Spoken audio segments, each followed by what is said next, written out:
श्री राम नमस्कार। आज 8 मई 2024 एक नई कहानी के साथ आपसे जुड़ा हूँ। एक आश्रम में एक सन्यासी अपने शिष्यों को ज्ञान सिखाते थे। बहुत से सारे शिष्य गुरुजी से ज्ञान प्राप्त करके बहुत खुश हुए थे। एक उनमें से एक शिष्य था जिनकी बहन की शादी कुछ ही दिनों में आने वाली थी और उन्होंने गुरुजी को विनती की कि गुरुजी, मेरी बहन की शादी आ रही है तो मुझे थोड़ी सी छुट्टी दीजिए और मैं चाहता हूँ कि आप आके आशीर्वाद दीजिए।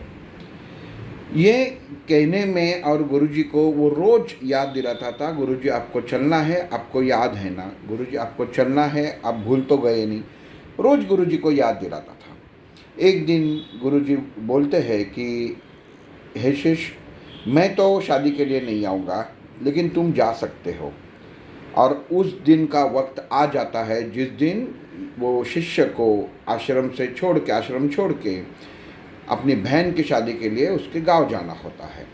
गुरुजी वो शिष्य को बुलाते हैं, उसके साथ 2-3 शिष्यों को और बुलाते हैं और कहते हैं कि इसके साथ आप, इसकी बहन की शादी है, आप मदद के लिए चले जाओ। और वो 5 अनार लेके वो शिष्य के हाथ में दे देते हैं और कहते हैं कि ये मेरी तरफ से आपको भेंट है। शिष्य बहुत चौंक जाता है। उसको लगता है कि बहुत सारे लोग ये आश्रम को दान देते हैं, पैसा देते हैं और गुरुजी को मालूम है मेरे घर की अवस्था क्या है, परिस्थिति ठीक नहीं है, शायद वो कुछ धन देके मेरी मदद कर सकते थे, लेकिन ऐसे ने गुरुजी ने किया नहीं। ये सवाल उसके मन में खाना शुरू हो जाता है और वो अपने बाकी के 2 शिष्यों को भी कहता है कि मुझे ये उम्मीद नहीं थी कि हम गुरुजी के लिए क्या नहीं करते, उनकी पूरी सेवा हम लोग करते हैं, जितनी जान लगा के जो चाहिए वो उनके प्रति हमारा प्यार हम लोग समर्पित करते हैं। लेकिन देखा गुरुजी ने क्या किया, केवल 5 अनार मुझे दे दिया। बाकी शिष्य भी बोलते हैं कि गुरुजी जो कुछ करते हैं वो सही करते हैं, तो हम लोगों को उसके ऊपर विश्वास होना चाहिए। लेकिन वो शिष्य मन से यही लेके चल रहा था कि गुरुजी ने मुझे धन की जगह खाली 5 अनार हाथ में थमा दिया।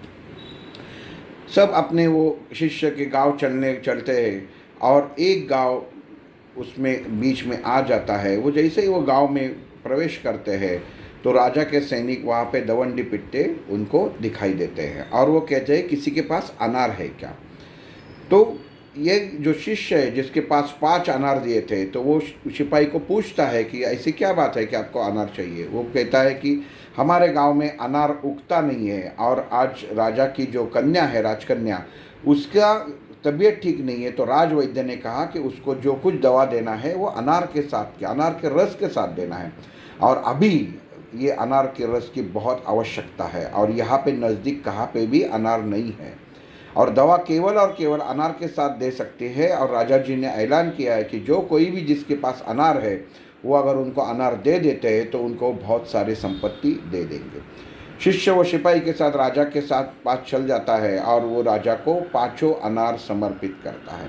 राजा बहुत खुश हो जाता है, उसकी कन्या को सही समय पे दवा मिलती है। राजा ये शिष्य को बहुत सारा धन देता है, सोना चांदी बहुत कुछ दे देता है और कहता है कि आपकी बहन की शादी भी धूमधाम से करो। बहुत सारे गहने उसके बहन को देते हैं, उसका एक सम्मान करते हैं और वो सब लेके शिष्य वहाँ से चल पड़ता है। उसको उस वक्त केवल एक ही बात आती है कि ये अनार दो, और मैंने अपने गुरुजी के प्रति किया कि इन्होंने मुझे अनार हाथ में थमा दिए, जो कि उनको कुछ संपत्ति, कुछ धन मेरे काम के लिए, मेरे बहन के शादी के लिए उन्होंने देनी चाहिए थी। तो गुरुजी स्वार्थी है। तो ये जो उसकी मन में बात आई थी, उसको लगा कि मैंने बहुत बड़ी गलती की। दोस्तों, ये कहानी है। कहानी का सारांश ये है कि ज़िंदगी में हम बहुत सारे लोगों को गुरु रहते हैं, भगवान के प्रति हमारा प्यार रहता है, भगवान के प्रति हमारा समर्पण रहता है, लेकिन हम लोग जो भगवान हमारे झोली में डालता है, गुरु हमारे लिए जो आदेश देते हैं, वो हम लोग समझते नहीं है। हम लोग कहते हैं कि गुरु ने कुछ नहीं दिया, गुरु तो जो कुछ है वो उसके पास ही रखा, भगवान ने जो कुछ है वो उसके पास रखा, जिसकी मुझे ज़रूरत नहीं वो भगवान ने मुझे दे दिया। लेकिन आप जो सोचते हैं, तो आपके बारे में जो खुद की सोच होती है, उस वक्त भगवान और गुरु आपके बारे में कुछ अलग सोचते रहते हैं। तो हमेशा अपने गुरु और भगवान के प्रति विश्वास रखना बहुत जरूरी है। बस यही थी कहानी, आज की कहानी। कल एक नई कहानी के साथ मिलेंगे। सबका दिन शुभ हो। जय श्री राम।